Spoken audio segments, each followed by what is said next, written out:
regarding this, and it would be that the individual who wanted to make the solicitation would come to the board and basically receive permission to go out, for instance, and attempt to sell pest control or windows or whatever on a certain number of days, for instance, July 12th through the 16th. And then the board would say yay or nay, and then they would go out and take care of that, or do that project or whatever it is. Do we do that? This is coming up. We haven't had one in a long time. We will have our clerk look into that documentation. We can discuss it next meeting. Okay. Along with potential best practices. Okay. I guess I would inquire, I don't need to know tonight, but I would inquire into where the complaints were coming. I don't think it's generally an issue in our township because it's the distances from door to door, but it may be in some neighborhoods, some subdivisions where they're being targeted for certain things like that. I know the city of Dexter does issue permits, and then when they do issue permits, they send out an email blast to the email blast recipients telling them what permit was issued and the days that permit is in effect. And the second thing is that in the short time that I've been clerk, I've come across the issue of our strange system of paydays. And I would like to transition this odd situation we have to something more uniform. We currently do 2 times a month.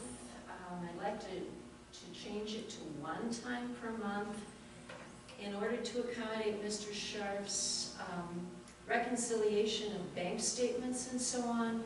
I feel that it should probably be set 2 or 3 days after the first of each month, but the pay period would end on the end date of the prior month. That would give folks time to submit their expense reports, their meeting attendances, their hours, and that sort of thing.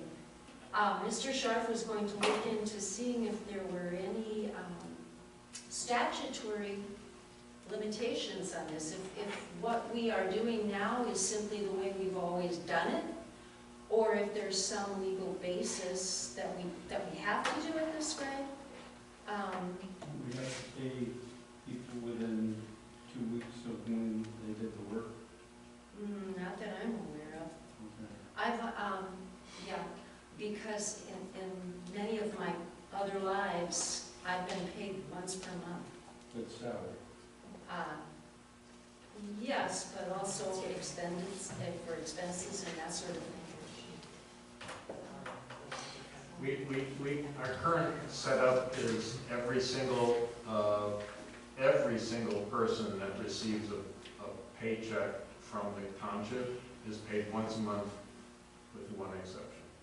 We only have one employee that's paid more than once a month.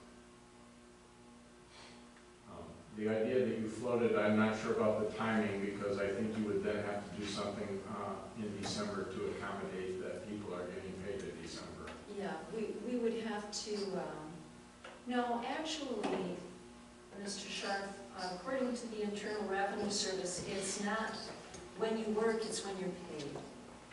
So it really wouldn't matter to the individual. Okay, let's look into that a little further. Yeah, I just wondered how the board felt about it, if they had any I think it's concerns. more important for those people that are getting paid, how they feel about it. There's only one. Which is everybody here. There's literally only one. Of all the people we pay, there's only one that gets paid more than once a month. Bi-weekly? Twice a month. Twice a month. It's not bi-weekly, it's twice a month. I want to just first item, the solicitation one, there are some neighborhoods, homeowners associations that prohibit solicitation throughout their neighborhood, so, as we discuss that, in the future, just FYI. Is that observed Where where you live? Where I live? Is that I would observed? say there aren't many solicitors that come through. After the first three got shot. And the word went out. It's just something that I've been asked to bring up because there are phone calls, complaints. We've had several.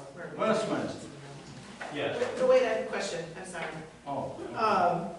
It's about, I know now we're in the midst of construction of the different things, everything is starting. When are we going to start looking at the technology for this room? Because to her point, she can't hear us, we can't record it, we can't do a Zoom meeting. Like, you know, I want to start making sure that we are identifying what we want in here and making, you know, When can you decisions start? about it. When can I start looking into it?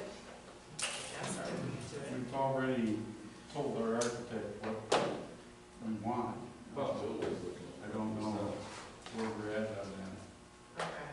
I just, you know, I don't know what we told the architect we want, but it seems like we could use speakers in here, better recording material, a screen, computers. We need, you know, software so that we can offer it virtually, those kind of We things. told them to copy style township. Okay, I haven't been in there, so I don't know what that is, but okay. I can It'd be a see, good idea to I can go check it out. stop by there, You know. since you have a spy down there now. Oh, do you have a spy down there? Yeah, you can see what they have. Get a tour. I do have one other comment as well. So last night, I attended a ZBA meeting, not in this community. Good news and bad news. Good news is the Dexter Senior Center applied for a variance to not be required to put a front door on the Baker side of the building, which would actually be the back of the building. The variance was granted without any strings attached, and that reduces the cost of the senior center building by probably about $70,000. Money that the senior center doesn't have. The bad news is the ZBA that heard their case did a terrible job. Had they done their job, I think the senior center probably would not have been granted a variance, but they would have really benefited from having an attorney there. So we will impose our policy on the city of Dexter? I move we adjourn. Second. Is somebody going to second I that? second it. Oh, I'm sorry. I was not. Those in favor of adjourning signify by saying